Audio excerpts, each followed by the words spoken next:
many people who aren't very informed, uh, they think of protein powder and anabolic steroids to be synonymous.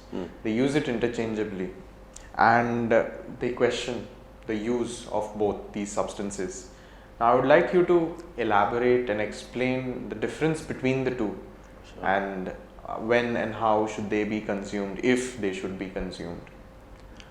I can talk only about supplements. I couldn't talk about steroids just because, I mean, in any case, it's an illegal substance, and well, I wouldn't like talking about it. Though I will talk about it in terms of how bad it is for you.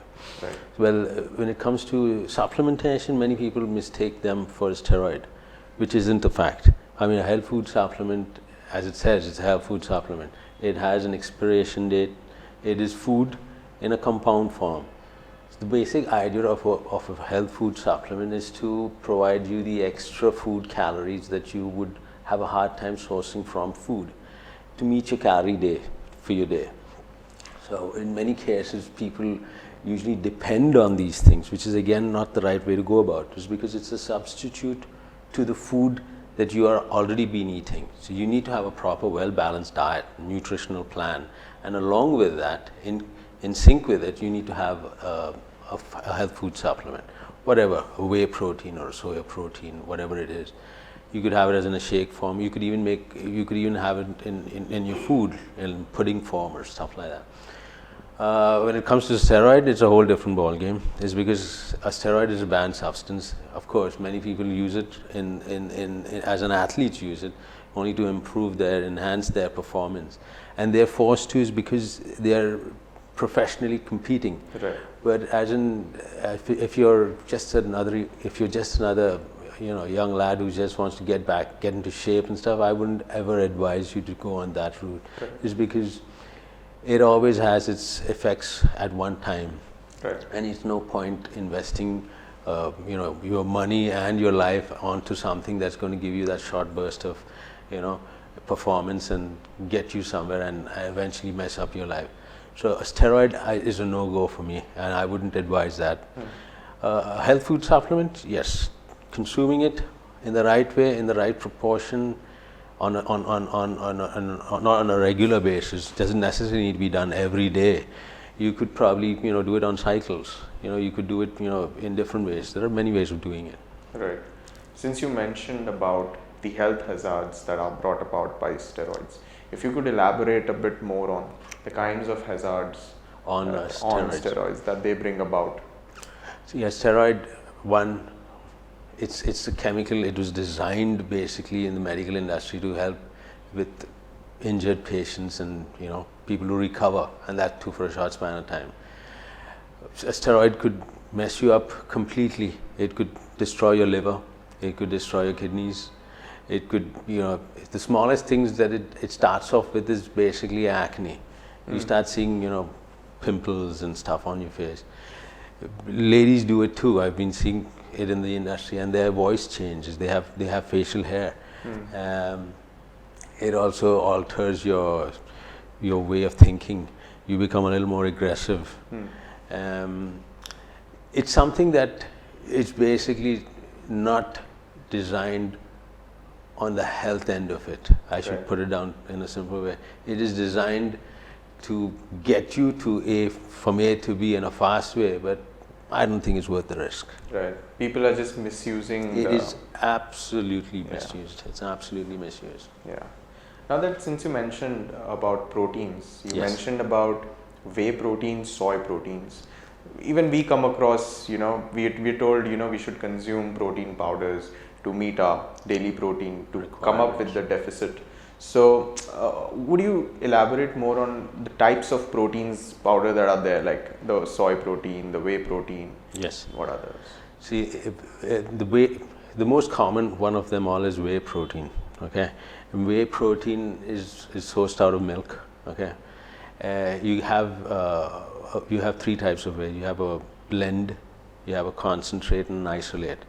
Isolate being the most expensive, is the purest form, and it's most easiest absorbed by the body. At the same time, it doesn't bloat you up. While in a concentrate, it is a little more hard for the system to break down. As a result, there are many tendencies for people to have a little bloating in their stomach. Now, again, whey protein is ideally consumed with the meal rather than just having it on its own, because at the end of it, it is food on its digested form. So when it gets down through your system, many times you've got more acid in your system to break it down than the food itself. As a result, you get bloated. So many times people, use the protein powders in the wrong time and have a bloated stomach. Apart from whey protein and soya, apart from whey, you have soya protein, and soya protein is derived from soybean. The protein source in soybean is a lot lesser than the whey, but it is designed for people. It's a little more pocket friendly, of course, and at the same time, it's easier for certain people to consume it who are lactose intolerant. And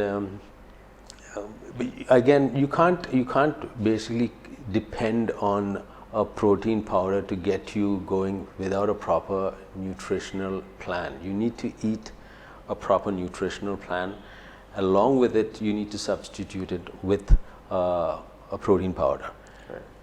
So supplements should be kept at their place. They are supplements. Yes. They are not meant to replace our meals. Well, you couldn't say they're not replacing a meal. They could replace a meal, but they cannot be consumed on its own. You can't have it just as You can't. It can't be. You can't depend on a supplement. As it says, a supplement. It is a supplement to a meal, but you can't depend on it completely. Right. Now, how and when should a person consume protein powders or protein? How long should it be continued for, if it should be continued for? And should we give it a break? Yes. Okay, good question.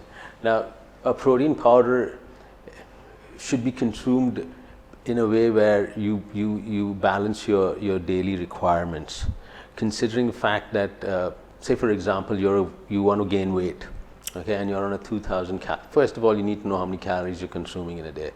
So you're on a 2,000 kilocalorie diet, and to meet the deficit in calories, you add a protein powder. So you consuming a well-balanced meal in a day, and you add your protein powder probably as a pre-workout. Now you consume it at that particular hour because it's easily digested. So you have it, as a pre-workout meal or an intra-workout meal, in where you can actually have it, while you're training to power you through your day. And it'll help you build your recovery cycle after you finished your routine. Again, a protein powder shouldn't be consumed excessively long for a prolonged period of time, because at one point in time your body starts getting accustomed to it. It's the same as in food. You can't keep eating the same thing every day. Right. So the moment you start giving it a break, say you consume it for a good 2 months or so, or 3 months or so, you give it a break for about 2 weeks, and then start over again, your body will absorb it better. You'll see more efficiency from the supplement rather than having it consumed on a prolonged period of time. And at the same time, it gives your body a break too. Yeah. Then apart from protein powder, there's also mention of creatine. Creatine. Now, what is this, and when should it be consumed? So creatine, your body produces creatine. Okay. Now, when we talk about creatine, it is the fastest absorbed by the body for energy. Okay. Now, what happens is, if you're training for putting on muscle weight and you want to get down to the gym, you do something known as a loading phase with creatine. You consume 5 grams of creatine in the day for a week. Okay. And after that, you basically need to do it on a regular basis in the first week, is because it needs to load into your system. Once it's into your system, then you could probably play around with it. You don't need to do it every second day. Okay, even on the days when you're training, even on the days when you're not training, you don't need to do it. You could probably give it a break and carry on. There are a lot of ways of doing it, and there are a lot of people who love doing it every day because they constantly see results. But it's nicer taken with a break, is because the body absorbs it a lot better when you give it breaks. And creatine is one of the oldest supplements in the running. It's a good source of energy. It's ideally done as a pre-workout, and it could be done as a post-workout to help your recovery cycle. And you need to do a lot of water when you're consuming it. Hope you enjoyed watching this video. If you found the video informative, don't forget to like, share, and subscribe to our YouTube channel. Also hit the bell icon to keep up with regular updates.